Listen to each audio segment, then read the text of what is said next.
mukiza wuzuye ubuntu, nshuti mucunguzi,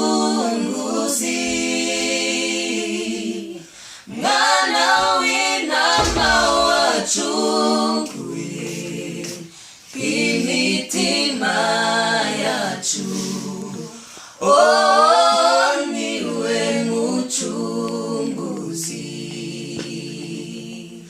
niwe gusa duhimbaza, niwe gusa dutazira,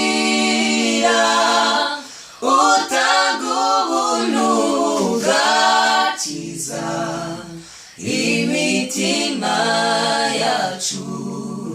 Oh,